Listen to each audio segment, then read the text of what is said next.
D'abord, merci de vous être joint à nous pour ce débrief de Dreamforce 2025.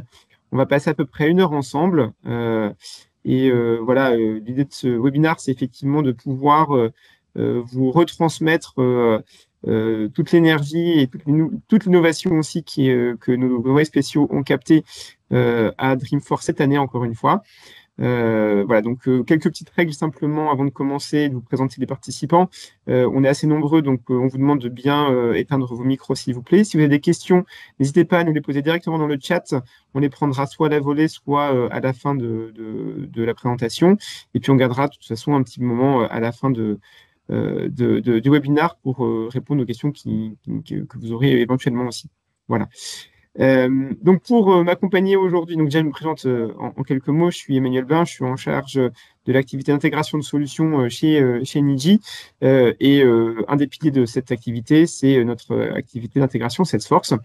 Et donc pour vous présenter le débrief de Dreamforce 2025, j'ai avec moi nos 3 experts qui ont été aussi envoyés spéciaux là-bas. Donc Rodolphe, qui est directeur de notre practice Core TRM et qui est aussi beaucoup spécialisé sur la partie Agentforce. Florian, qui est en charge de notre practice Marketing Cloud et qui a un gros focus sur Data Cloud, et Laurent Georget, qui est notre directeur technologique et qui vraiment, je dirais, multitâche, et donc tout ce qui est technique, ça va répondre à vos demandes. Voilà, donc je vais laisser la parole sans plus tarder à nos intervenants, sachant que voilà, l'agenda, on l'a décomposé d'abord sur une introduction, parce que le gros sujet de Dreamforce, comme vous pouvez l'imaginer, c'était Agentforce. Et donc, c'est Rodolphe qui présentera ces nouveautés-là. Et puis ensuite, on fera un focus par thématique. Voilà, c'était pas forcément comme ça que c'était présenté à Dreamforce, mais on a préféré simplifier un peu les choses et puis sectoriser pour que la lecture soit plus simple pour vous. Et donc voilà, on fera un passage sur Core CRM, sur les industries, sur Marketing Cloud, sur Data, et puis terminer sur la partie technologie. Voilà, et puis comme c'est pas marqué là, mais effectivement, il y aura un espace de Q&A à la fin de la présentation. Voilà, je te laisse la main. Merci Emmanuel, bonjour à tous. Donc pour démarrer déjà, quelques chiffres sur cet événement Dreamforce 2025. Donc cette année, on était donc plus de 50 000 participants physiques présents à San Francisco. Donc c'est en croissance par rapport à l'année dernière, puisque en 2024, il y avait 40 000 personnes qui étaient présentes physiquement. On a également à peu près 150 000 personnes qui étaient connectées en ligne, en direct pour assister aux sessions et des millions de personnes qui ont pu aussi se connecter pour voir les sessions en replay. Donc c'était sur 3 jours. Il y avait donc 1500 sessions sur ces 3 jours-là et à peu près 65 000 mètres carrés de surface d'exposition. Donc ça, c'est pour les chiffres de cette organisation. Donc Dreamforce, on a voulu vous montrer quelques photos pour que vous puissiez avoir aussi des images de l'événement à l'intérieur. Donc il était très axé cette année sur l'IA, sur Agentforce. Juste pour faire un peu l'historique, ça fait quelques années déjà que Salesforce donc parle d'IA dans ses Dreamforce. Ça a commencé en 2016 avec, quand ils ont acquis la marque Einstein pour leur IA. Donc ça s'est accéléré au fil des années. En 2022, avec l'explosion de l'IA générative, ils avaient présenté Einstein GPT. Et puis l'an dernier, Agentforce, donc, qui accélère encore cette année au Dreamforce 2025. Donc Dreamforce, il faut vraiment le voir comme l'événement où il y a tout l'écosystème Salesforce qui se réunit. Donc il y a des experts Salesforce qui sont présents, donc notamment les personnes qui font la roadmap aux États-Unis. Donc c'est toujours intéressant de pouvoir les approcher et de pouvoir échanger avec eux. Évidemment, de très nombreux clients qui sont présents à Dreamforce pour voir les nouveautés, mais également énormément de partenaires et surtout des ISV qui ont des stands, qui distribuent plein de goodies, qui sont très présents, qui font des soirées aussi, qui essaient de se mettre d'avoir de la visibilité aussi via Dreamforce. On a également un aspect un peu ludique. Salesforce met vraiment en avant l'expérience des participants. Donc il y a côté ludique, il y a Dreamfest, donc les concerts. Avec cette année, c'était Metallica et Benson Boone. Et puis également de la gamification où Salesforce propose des quêtes pour pouvoir gagner des goodies. Donc voilà pour l'intérieur de Dreamforce. On vous a présenté un panel de clients donc, qui ont témoigné lors de Dreamforce. Donc, on va pouvoir y revenir tout au long de notre présentation pour vous indiquer plus en détail les cas d'usage de ces clients-là. Donc, si on commence sur la première partie, donc Agentforce, donc, qui était vraiment la partie majeure qui a été présentée à Dreamforce. Donc, en introduction de la keynote de démarrage de Dreamforce, donc Salesforce a fait un peu l'historique sur la dernière année depuis qu'ils ont annoncé Agentforce, donc en octobre 2024 au dernier Dreamforce, pour montrer un peu comment les versions d'Agentforce se sont succédées avec 12 000 clients qui ont pris des licences Agentforce et qui ont déployé des agents sur Salesforce. Et donc, pour arriver au jour de l'ouverture de Dreamforce, où ils ont présenté donc, où leur nouvelle plateforme, le nouveau nom de leur plateforme, Agentforce 360. Donc, on y vient sur Agentforce 360, donc avec l'omniprésence des agents, euh, des nouveaux noms. Donc, il y a pas mal de rebranding qui a été présenté, et puis quelques nouvelles fonctionnalités. Donc, vous voyez sur la droite la liste des principaux thèmes qui ont été abordés lors de Dreamforce avec des rebrandings. Donc, par exemple, donc la nouvelle plateforme qui s'appelle donc Agentforce 360. Également Data Cloud qui a été renommé en Data 360. À noter également que tous les clouds, Sales Cloud, Service Cloud, Revenue Cloud, etc., ont tous été renommés pour être préfixés par Agentforce. Donc, on parlera maintenant de Agentforce Sales ou Agentforce Service, par exemple. Également un rebranding sur l'outil qui est d'IA d'aide aux développeurs, qui s'appelle maintenant Agentforce Vibes, et dont vous parlera Laurent un peu plus tard. Agentforce Builder aussi, qui s'appelait avant Agent Builder, qui a été renommé en Agentforce Builder pour tout ce qui est paramétrage des agents IA. Et puis dans les nouveautés, donc, on a Agent Script qui a été ajouté dans Agentforce Builder. On a Agentforce Voice aussi, dont je vais vous parler après. Et puis, on a également les sujets agent to agent, MCP, Slack, Scale Center et Apex Guru qui ont été évoqués et dont on va parler aujourd'hui.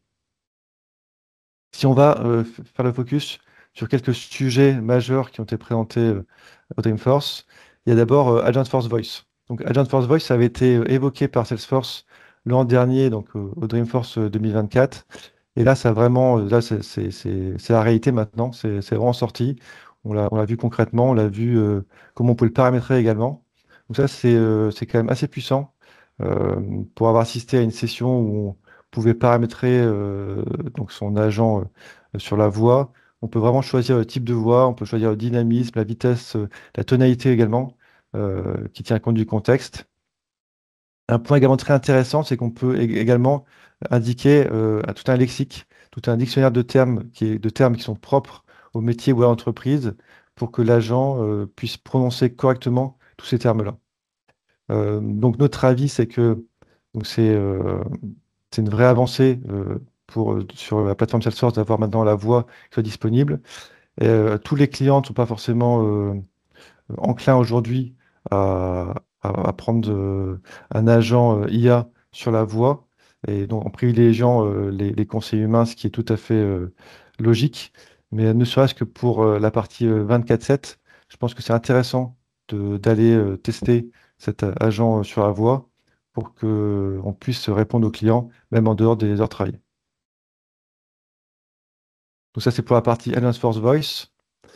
Ensuite, on avait Agentforce Builder et Agent Script. Alors ça, du coup, ce qui est intéressant de noter, c'est que avec les nouveautés qui ont été apportées au paramétrage des agents IA sur Salesforce, on a maintenant des possibilités de faire des automatisations plus complexes et de façon plus simple.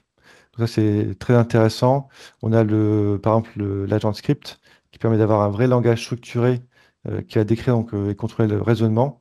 Donc ça va vraiment beaucoup plus loin et on peut faire plus simplement que précédemment. Un point également intéressant à noter, c'est que on a aussi plus de prévisibilité de l'agent. Donc on va plus contrôler les retours qu'il peut faire. Donc ça, c'est un vrai gain aussi. Et à noter également des notions de before et d'after qui arrivent sur Agentforce. Donc ça nous rappelle des flows. Donc c'est aussi quelque chose d'intéressant à noter sur Agentforce Builder. Je continue également sur un point très intéressant qui est sorti de Dreamforce, c'est tout ce qui est architecture multi-agent, donc avec agent to agent et MCP, donc le protocole pour échanger entre les agents dans Salesforce et l'extérieur et les applications extérieures. Donc, ce qui est intéressant à noter, c'est que vraiment Salesforce nous projette vers l'avenir avec des architectures multi-agents. Donc, il va falloir réfléchir maintenant à comment est-ce qu'on met en place ces architectures. Aujourd'hui, on a souvent des clients qui mettent en place un agent ou deux, mais dans le futur, on va avoir la multiplication des agents. Il va vraiment falloir réfléchir à comment est-ce qu'ils vont pouvoir être ordonnancés les uns avec les autres.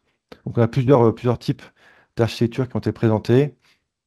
On a par exemple l'architecture Hub and Spoke, où on a donc un agent qui va ordonner les autres agents.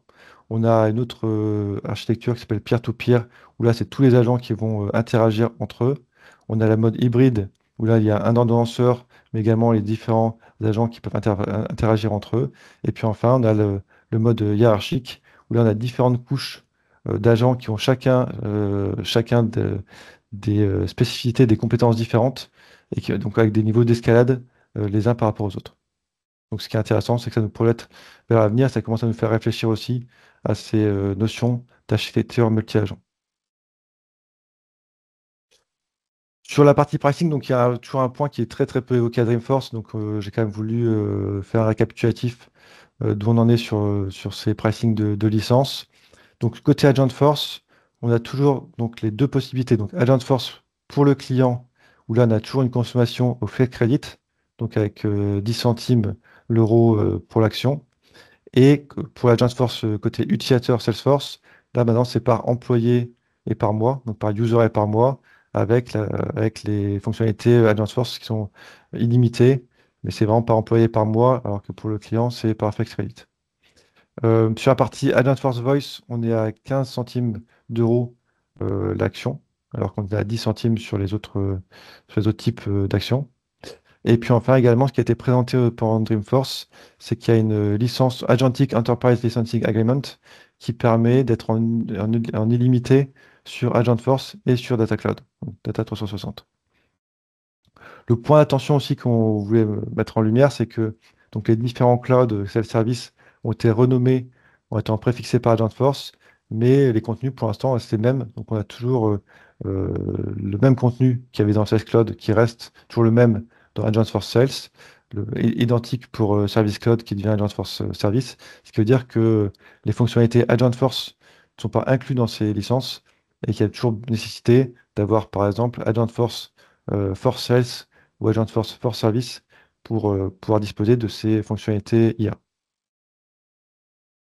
Voilà pour le pricing. Si on va plus dans les détails sur la partie core, ce qu'on voulait mettre en lumière, c'était sur la partie sales, quelques nouveautés qui sont apparues, notamment donc toujours autour de l'IA, le fait de pouvoir identifier plus facilement, d'avoir une aide à l'identification des prospects qui sont les plus prometteurs. Et également, quelque chose qui est très intéressant, c'est le pipeline automatisé qui propose donc les meilleures prochaines actions, prochaines étapes pour accélérer les ventes. Et également, un point à noter, c'est l'intégration qui est toujours plus forte avec Slack pour pouvoir permettre aussi d'interagir, enfin que des utilisateurs qui n'ont pas Salesforce puissent interagir quand même dans les ventes via Slack. Il y a PepsiCo qui a fait une démo d'un de leurs cas d'usage. Donc, eux, ils utilisent Agentforce pour automatiser donc, la qualification de leurs leads et également le suivi de leurs opportunités pour que leurs commerciaux puissent se concentrer sur les ventes à forte valeur ajoutée. Donc, ce qu'ils ont mis en avant comme bénéfice, c'est que ça a amélioré leur efficacité opérationnelle et donc ils ont mesuré à peu près une amélioration à peu près entre 25 et 30%. Donc voilà pour la partie sales. Pour la partie service, le point qui est vraiment à retenir, le point intéressant qui a été mis en avant par Salesforce, c'est que Salesforce estime que d'ici 2027, on aura 50% des cases qui seront traités par l'IA. Et là, on a Southwest Airlines qui a fait une démo d'un de ces cas d'usage. Et ce qu'ils ont fait, eux, avec Agentforce, c'est qu'ils ont automatisé leur requête client pour réduire la charge des conseillers. Et donc, les bénéfices qu'ils en ont retirés, c'est qu'aujourd'hui, ils ont 40% de leurs requêtes qui sont traitées par Agentforce. Et ils ont également noté une augmentation de la satisfaction client de 20%. Pour la partie service. Sur la partie revenu cloud, donc qui est également renommé Agentforce Revenue Management. Donc les fonctionnalités qui ont été ajoutées, qui sont intéressantes, donc c'est maintenant on va avoir le suivi en temps réel de la consommation et des excédents. Également un point très intéressant aussi à noter, c'est l'intégration toujours plus forte avec Tableau Next. Donc ils ont vraiment mis le focus pour déployer de plus en plus de KPI sur Revenue Cloud avec Tableau Next, avec aujourd'hui plus de 100 KPI qui sont disponibles en standard sur ce cloud revenu. Également, avoir en tête que Salesforce a également mis des agents sur toutes les différentes briques de Revenue Cloud. Donc, vous pouvez voir à droite, catalogue, CPQ, etc. Donc, chaque brique a ses agents. Dans les démos qu'on a eues sur Revenue Cloud, on a LabCorp, donc un laboratoire américain qui donc a mis en place Revenue Cloud. Alors, eux, ils n'ont pas fait une démo d'Agentforce parce qu'ils n'ont pas encore mis en place Agentforce, mais ils ont expliqué comment ils ont mis en place Revenue Cloud chez eux. Et donc, eux, leur besoin initial, c'était d'avoir un outil unique, parce qu'ils passaient énormément par Excel, et également et pour cela, c'est également mettre en œuvre des API. Et demain, ils ont également la volonté de mettre en place Tableau. Donc, ce qu'ils ont noté, c'est que c'est un gain de temps aujourd'hui pour les utilisateurs avec cet outil unique. Et également, ils ont pu fiabiliser leur process pour avoir aussi une meilleure qualité au final. Voilà pour la partie core. Si on se focalise maintenant sur la partie industrie, donc on voulait vous présenter également les nouveautés qui ont été présentées sur PSS, donc Public Sector, FSC, la partie finance et puis médias. Donc, si on commence par la partie public, donc secteur public, donc là aussi, qui a été renommé en étant préfixé par Agentforce, le point intéressant à noter, c'est que vraiment, Salesforce met le focus sur une vision citoyen unifiée en couplant la partie PSS, le cloud PSS, avec Data 360, Tableau et Informatica. Et également, l'autre point important qui a bien été mis en avant, c'est le fait que leur couche de sécurité a été renforcée, donc la fameuse Trust Layer, pour vraiment se conformer aux réglementations de chaque pays. Le cas d'usage qui a été présenté, c'est donc la ville de Barcelone qui l'a présenté. Donc eux, ils ont mis en place un agent pour pouvoir automatiser le traitement des demandes d'allocation et d'aide sociale. Et donc, les bénéfices qu'ils ont retirés, c'est qu'ils ont vu une réduction pour certaines demandes du délai de traitement de 200 jours à quelques heures. Donc, globalement, il y avait quelques demandes qui étaient un peu mises à l'abandon et qui n'étaient pas vraiment traitées. Et là, du coup, avec l'agent, elles sont traitées beaucoup plus rapidement. Sur la partie services financiers, donc FSC, donc les principales annonces à avoir en tête, c'est sur Process Compliance Navigator. Donc quelques exemples, on peut maintenant extraire donc des clauses de documents réglementaires d'un PDF en utilisant l'IA. Donc ça va arriver en novembre 2025. On a également, par exemple, la partie Digital Learning Platform. On a une aide, en fait, un assistant qui va aider à concevoir et lancer des offres de pré-rentables. Ça, c'est des exemples de nouveautés qui arrivent sur FSC. Et donc, le client qui a témoigné sur FSC, c'est APSA, qui est une banque sud-africaine qui a mis en place Agentforce pour pouvoir automatiser leurs requêtes clients, sachant que eux, aujourd'hui, ils ont comme volume mensuel 35 000 emails et 39 000 appels par mois. Et donc, comme bénéfice qu'ils ont retiré, donc ils ont réussi à aboutir à une durée moyenne de traitement qui a été réduite à 1 minute, donc par requête, avec des cas simples qui sont traités de façon autonome par l'agent IA, ce qui permet aux conseillers de se concentrer sur les cas plus complexes, mais également sur l'upsell. Donc, ce qu'ils ont noté, c'est que il y a eu plus 15% de génération d'opportunités en upsell, parce que les conseillers, du coup, ils pouvaient se consacrer à cette tâche-là, alors qu'avant, ils ne pouvaient pas forcément s'y consacrer, puisque la priorité, c'est déjà de répondre aux demandes clients. Voilà pour la partie FSC. Et pour finir sur la partie média, donc le point qui a vraiment été mis en avant par Salesforce au niveau du secteur média, c'est d'avoir une donnée unifiée et avoir une vraie collaboration autour de la gouvernance de données. avec également un couplage donc de Media Cloud avec l'IA, mais également avec Data 360 et d'automatiser tout ça. Le point également intéressant qui a été mis en avant, c'est de pouvoir utiliser des agents IA pour accélérer les ventes publicitaires. Alors, le cas d'usage qui a été montré, ça n'a pas été sur un client réel, puisque en fait, Media Cloud, c'est un cloud qui est encore assez récent. Donc, ils ont montré un client factice qui s'appelait Stellar Media. Et donc, les deux cas d'usage qu'ils ont montré lors de leur démo, c'était comment est-ce qu'on automatise les briefs de campagne avec Agentforce et comment est-ce qu'également on peut créer des segments avec Einstein, pour la partie média. Donc, je passe la main à Florian sur la partie Marketing Cloud. Merci Rodolphe. Bonjour à tous. Tu peux next.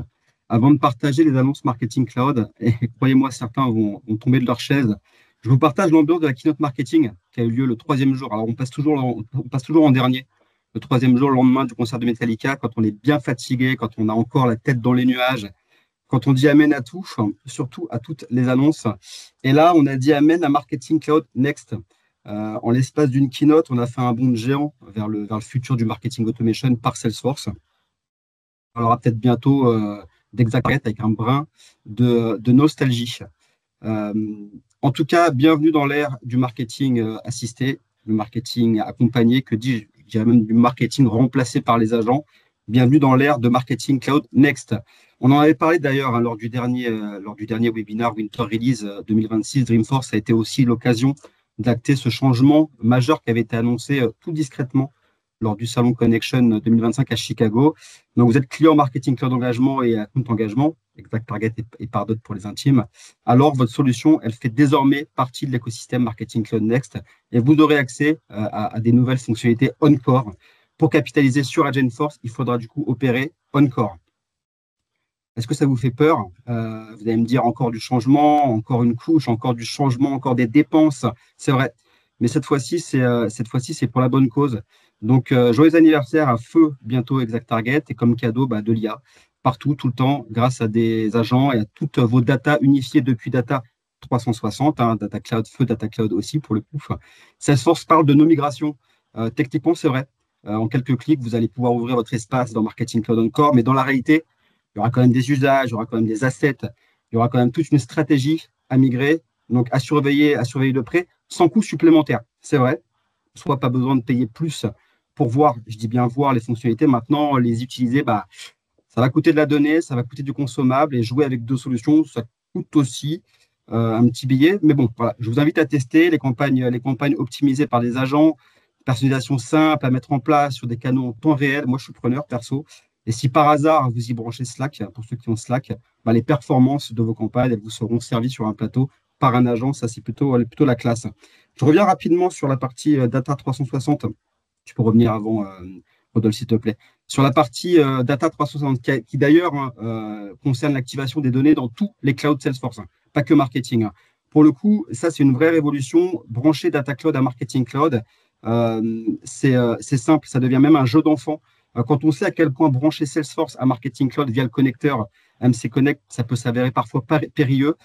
Pouvoir connecter Data 360 en quelques clics, ça, on prend. Alors, vigilance tout de même sur la création des audiences en amont, du mapping des champs et de manière générale le paramétrage de la solution Data 360. On est tenté de tester, on est tenté de bidouiller deux ou trois mappings de champs avec parcimonie et bien encadré si vous ne voulez pas exploser les compteurs de conso data. Finalement, on a donc des agents partout, tout le temps, et ça peut réellement, je pense, nous changer la vie. Moins d'opérationnel, plus de stratégie. Alors, j'ai déjà entendu ça il y a 20 ans quand on discutait du sens d'automation dans marketing automation. À la différence que là, on y ajoute une vraie intelligence avec qui on peut échanger depuis Slack, depuis l'interface Salesforce. On peut lui demander de personnaliser des contenus, on va pouvoir lui demander de personnaliser des canaux, des parcours clients, on peut lui dicter des règles et en retour, se laisser aussi proposer des recommandations d'optimisation sur tous les canaux, sur le champ des possibles, il est quand même assez large, toujours de l'email, des réseaux sociaux, le web, les formulaires WhatsApp. Et Salesforce va continuer justement à y greffer tous les canaux qui sont actuellement de ExactTarget. Une fois paramétrés, les agents ils sont censés aussi apprendre de nos usages, de vos usages, des campagnes, de campagne en campagne, nous assister pour qu'on gagne en productivité, mais aussi en performance. Ça, pour le coup, je trouve ça plutôt chouette, mais je dis bien, il faut le tester. Parce que dans les faits, c'est peut-être pas si facile. Du côté des fonctionnalités, si tu peux avancer, Rodolphe. Du côté des fonctionnalités à proprement parler, c'est d'ailleurs sûrement l'annonce la plus waouh pour un marketeur. Les campagnes bidirectionnelles, les campagnes bilatérales alimentées par un agent. Je trouve la fonctionnalité waouh dans le sens où on a toujours galéré dans la gestion des réponses à un email. Je vois encore pas mal de no-reply dans les emails, commerciaux ou transactionnels d'ailleurs, hein. Pourtant, un email, on doit pouvoir y répondre, hein. Je pense qu'on est tous d'accord. Malheureusement, répondre à un email commercial, ça tombe souvent dans les oubliettes. Au mieux, un accusé de réception ou la création automatique d'un case qui ne sera probablement jamais traité. Voilà un usage qui est intéressant de l'agence, c'est traiter des réponses et vous répondre par email et par WhatsApp. Ça devrait aussi se déployer sur d'autres canaux. Le reste des fonctionnalités, elles restent finalement standards, hein, si ce n'est qu'elles sont toutes assistées d'un agent qui va être capable de vous proposer le meilleur scénario. Et je le rappelle, tout le monde peut y avoir accès. C'est là où ça peut vous donner des idées. On a eu deux cas d'usage qui ont retenu mon attention, Williams, Sonoma et Pandora. Williams, Sonoma, ils doivent avoir des actions chez Salesforce, on les voit témoigner chaque année. En 2023, ils témoignaient aussi sur de l'IA, pour le coup, plutôt prédictif. Pour le coup, cette année, c'était plutôt intéressant avec un agent qui vous connaît et qui apprend à vous connaître sur le site en vous proposant des services, des tutos, des produits basés sur votre expérience avec la marque, hein.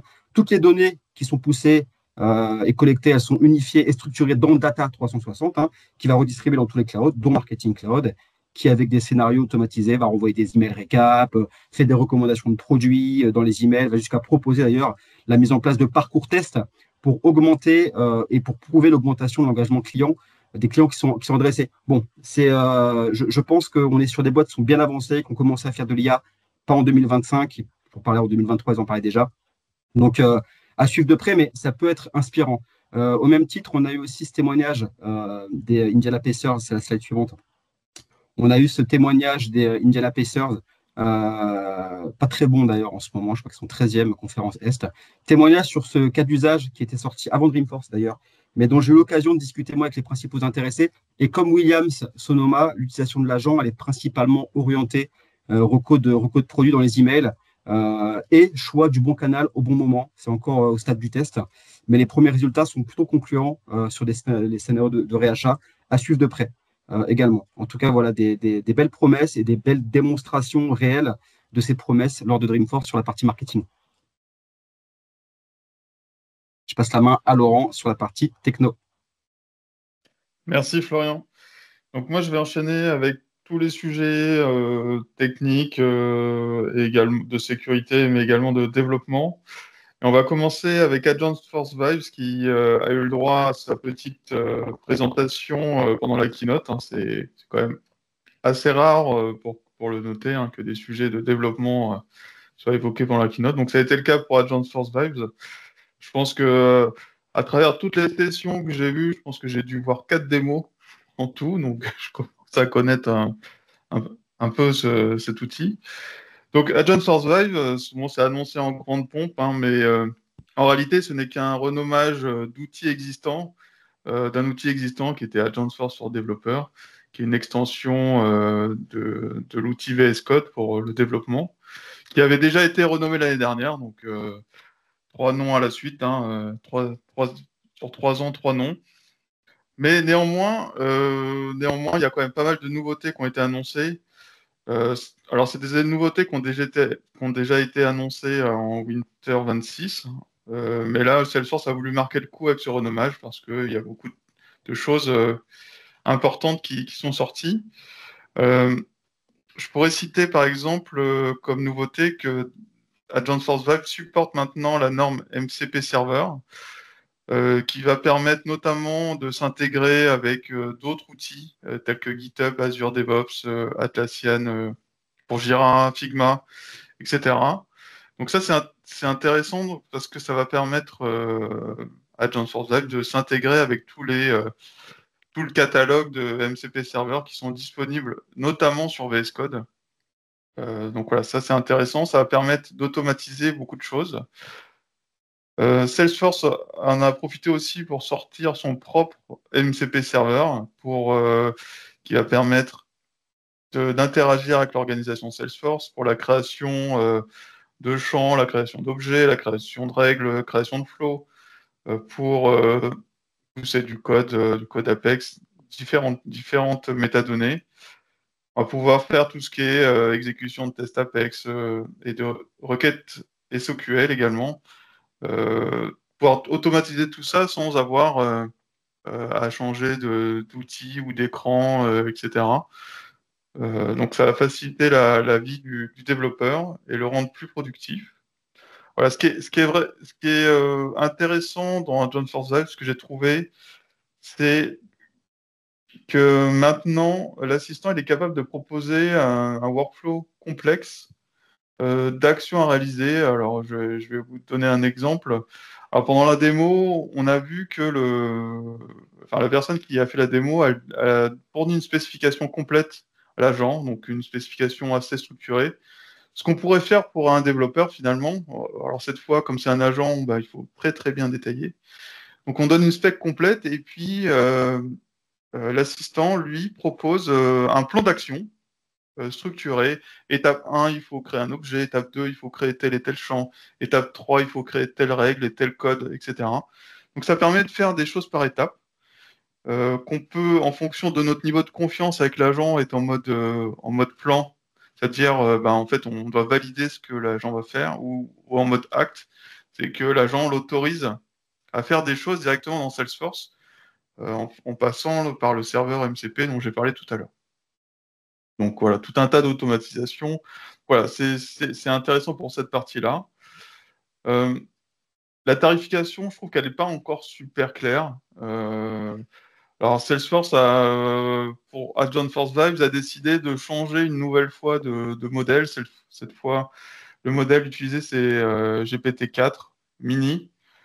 Donc on a droit à 50 requêtes gratuites GPT-4.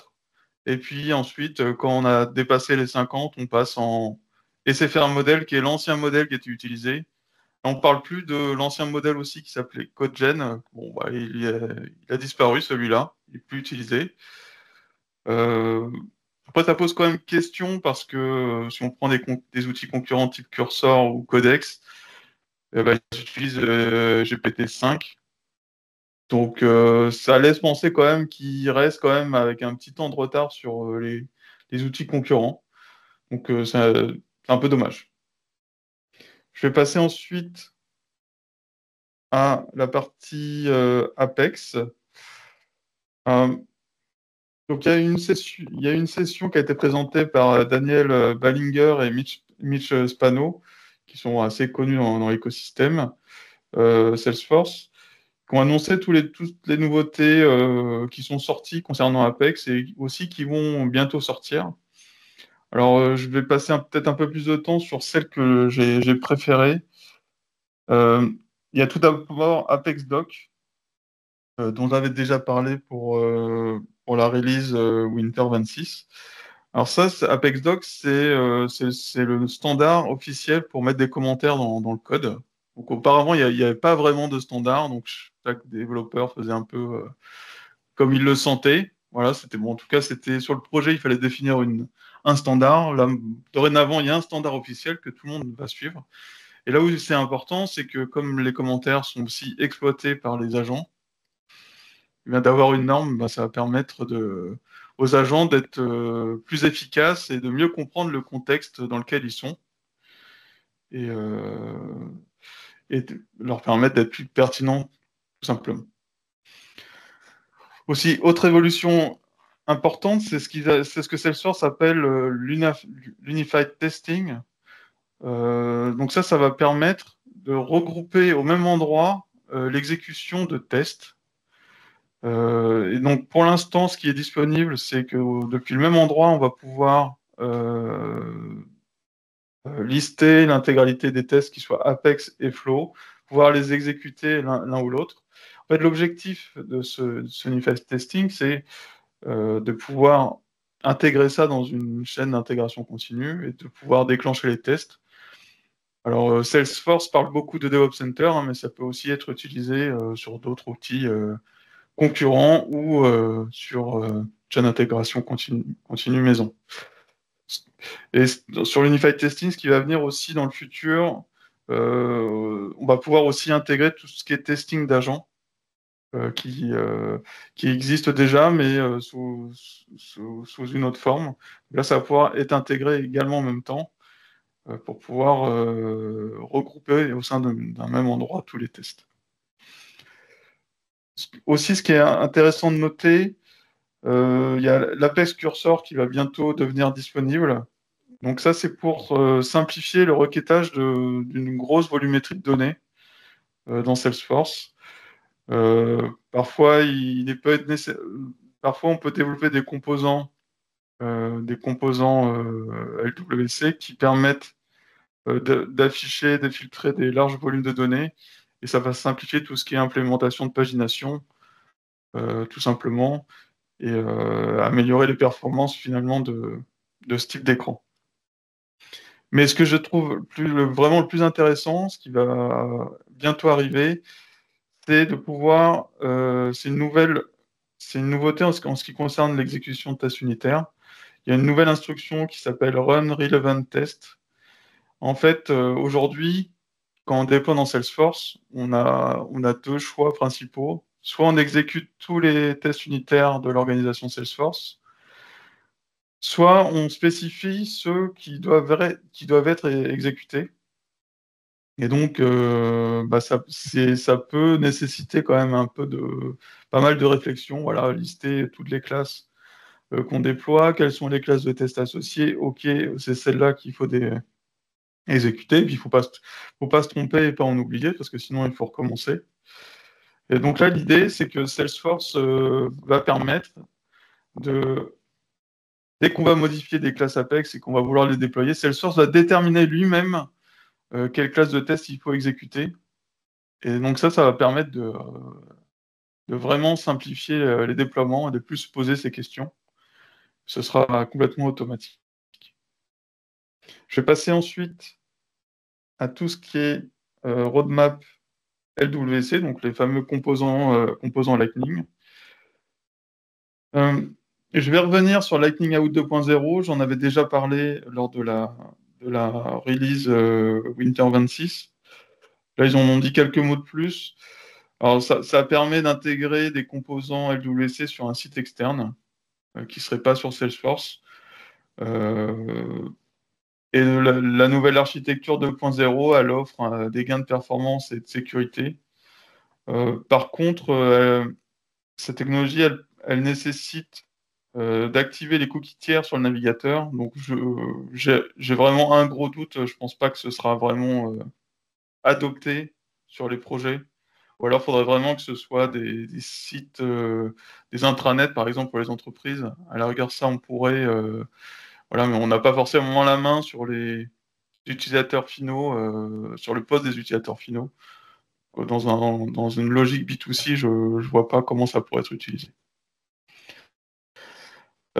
Salesforce a aussi propose maintenant un outil pour convertir ses anciens composants Aura. Aura, c'est l'ancienne technologie qui permettait de faire des composants.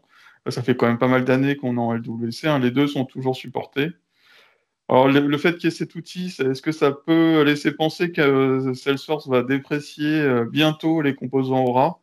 Bon, je me pose la question, on n'a pas encore cette réponse. Donc, peut-être que c'est le moment de se poser la question et d'envisager la migration s'il reste des anciens composants Aura. Donc, cet outil, je ne l'ai pas encore testé. Je vais le tester, essayer de le tester dans les prochaines semaines.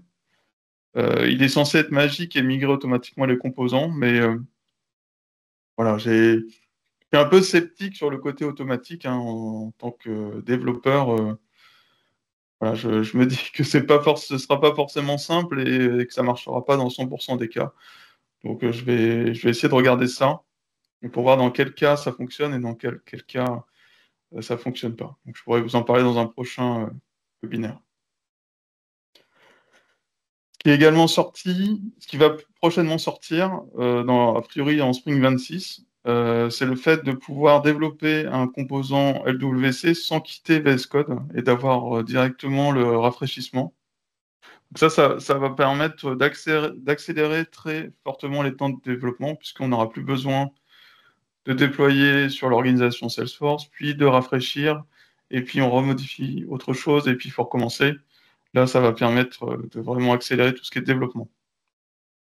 Et dans le futur, Salesforce envisage de revoir tout ce qui est gestion d'état, voilà, pour simplifier le partage de données entre les composants, qui est aujourd'hui basé sur des événements, mais ça va changer. L'idée de Salesforce, c'est de se rapprocher de ce que font d'autres frameworks comme React, par exemple. Et toujours à propos de React, j'ai compris à travers cette session que l'équipe produit, elle regarde la possibilité d'intégrer des composants React dans Salesforce. Ça pourrait être intéressant parce que, en fait, il y a beaucoup plus de développeurs React sur le marché que de développeurs LWC, d'une manière générale, parce que c'est beaucoup plus répandu, React.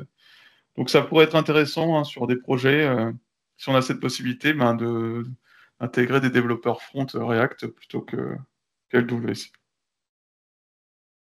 Je vais passer ensuite à Scale Center et Apex Guru. Donc, pour peut-être refaire un petit topo sur ce qu'est Scale Center et ce que ça peut apporter à nos clients. Alors, Scale Center, c'est un outil qui permet de surveiller de manière proactive et également de diagnostiquer des problèmes de performance, que ce soit en production ou sur des sandbox full. Alors, dans des cas d'utilisation, voilà, on a des clients qui ont Salesforce depuis longtemps, qui ont des orgs qui ont beaucoup vécu, parfois avec plusieurs intégrateurs qui sont passés à la suite. On peut avoir une org qui a beaucoup de configurations, beaucoup d'automatismes. Et parfois, avec le temps, on peut se rendre compte que, en fait, il y a des petits problèmes de performance qui apparaissent. Et cet outil Scale Center, en fait, permet de voir, de mettre en évidence ce qu'il y a là où il y a des problèmes de performance et de pouvoir les diagnostiquer. Voilà, c'est un outil qui permet de faire tout ça. Donc c'est très utile, voilà, dans ces contextes-là où l'org a beaucoup vécu, il y a beaucoup de données et on peut s'assurer que les performances elles restent bonnes. Donc la nouveauté, c'est que Salesforce a annoncé que cet outil, qui auparavant n'était réservé aux clients Unlimited, dorénavant cet outil sera disponible pour tous les clients et c'est quand même une super nouvelle. Parce que parce qu'en fait, pour pas mal de clients, lorsqu'on avait des petits problèmes de performance à investiguer, quand on n'a pas cet outil, c'est tout de suite un peu plus compliqué. Donc là, ça va nous permettre de rentrer dans une certaine finesse, d'être plus efficace là-dessus. Et donc Scale Center va aussi disponible pour tous les clients, mais également l'outil Apex Guru, qui est un outil qui, lui, se concentre sur le code Apex, qui scanne le code Apex. Alors, ça utilise de l'intelligence artificielle et qui détecte tout ce qui, dans le code, pourrait potentiellement poser des problèmes de performance. Et ça propose tout un tas de recommandations. Donc pour moi, tout ça, c'est une super nouvelle. Et c'est des outils voilà, qu'on va pouvoir utiliser pour tous les clients. Je vais passer à la suite. Ça concerne la sécurité. Alors, ce qu'il faut noter quand même, c'est que Salesforce a voulu marquer les esprits, parce que parce que Salesforce a fait sa toute première Security Keynote. Voilà, c'est la première fois cette année qu'il y a ce type de keynote.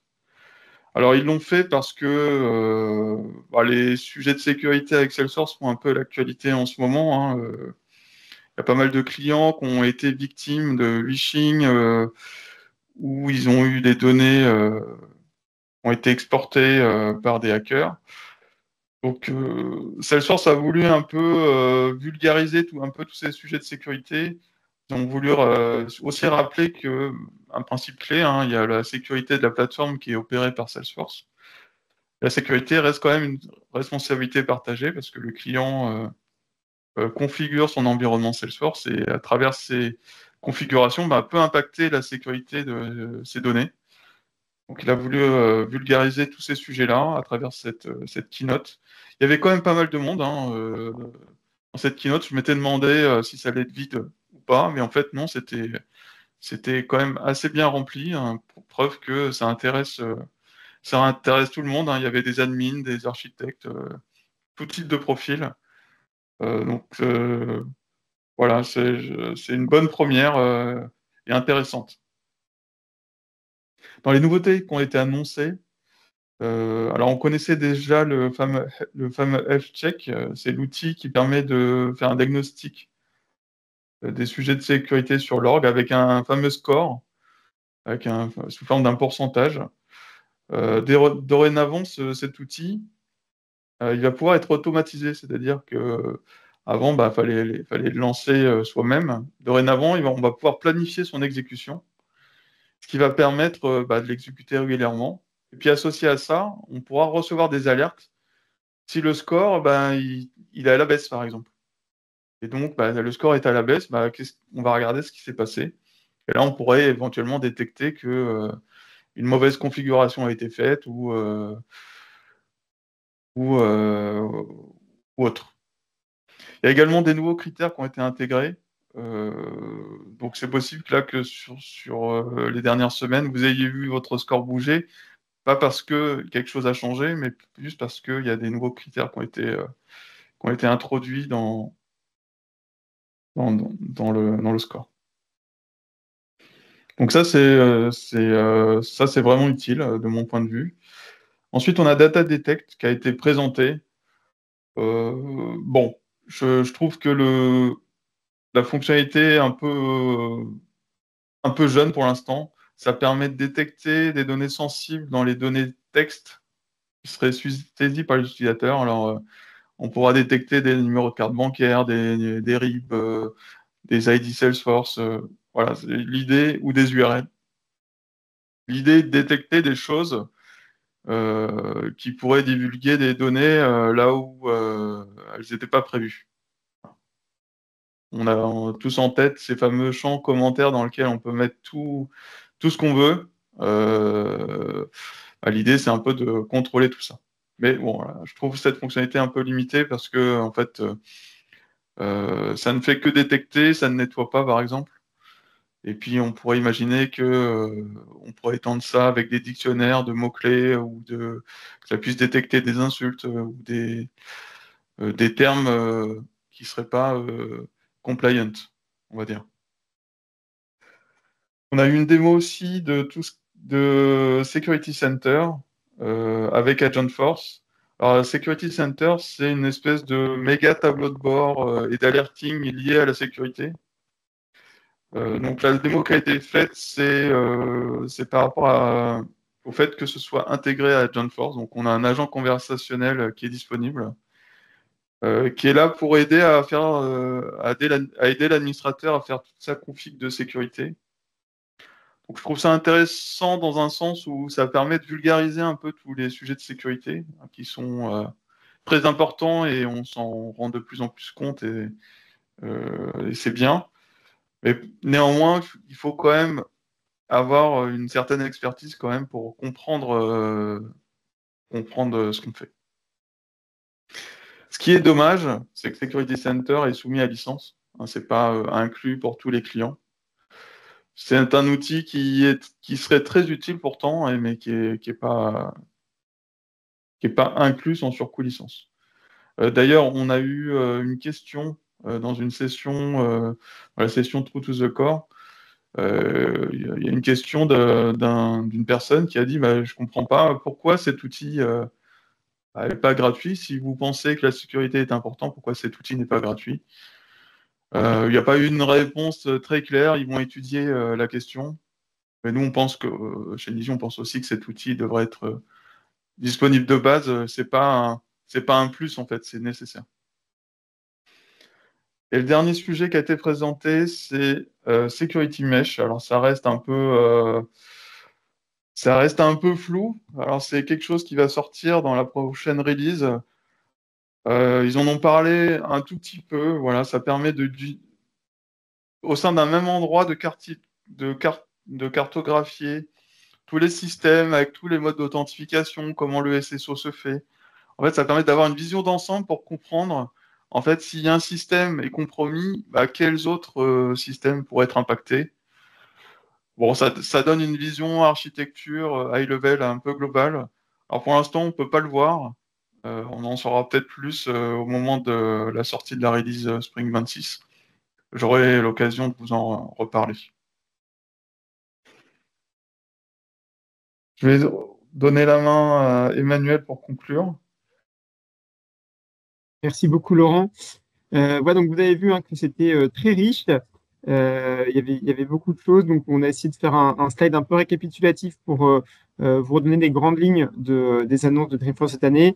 Donc, ce qui vient très clairement, c'est qu'il y a un rebranding stratégique et que, voilà, avec tout ce renommage des John Force et notamment de toutes les tags 360, Salesforce prend vraiment le virage de l'agentique et d'automatisation comparativement à d'autres acteurs du marché tels que Microsoft ou autres qui voient plus un changement continu avec des usages qui vont être pris au fur et à mesure.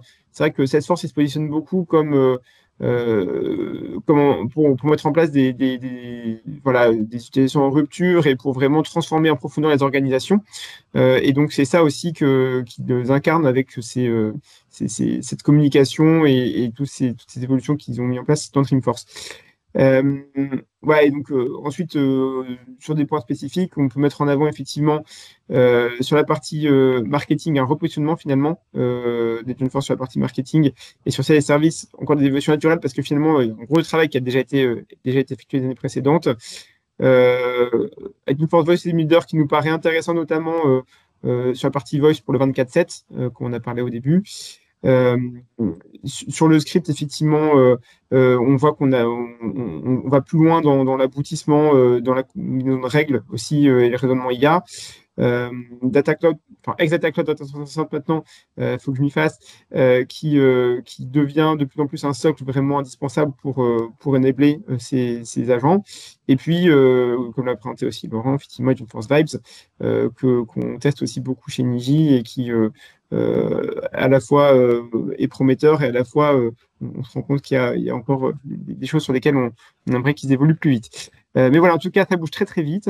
Et vous voyez qu'il y a dans tous les champs, que ce soit sur des clouds historiques et comme ce soit sur des clouds aussi verticaux, on n'a pas parlé forcément dans la synthèse, des évolutions qui poussent vraiment toutes les organisations à aller vers cette IA. Voilà pour les restitutions de Dreamforce. Avant de passer à la session de questions-réponses, on voulait juste voilà, vous partager quelques dates. Donc, tout d'abord, on vous attend très nombreux pour ceux qui habitent dans l'ouest de la France à l'Innovation Day de Nantes.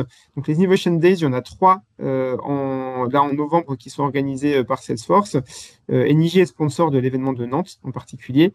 Voilà, donc on vous attend très nombreux le 20 novembre prochain. Ce sera à l'espace Joséphine Baker, comme l'année précédente, je crois.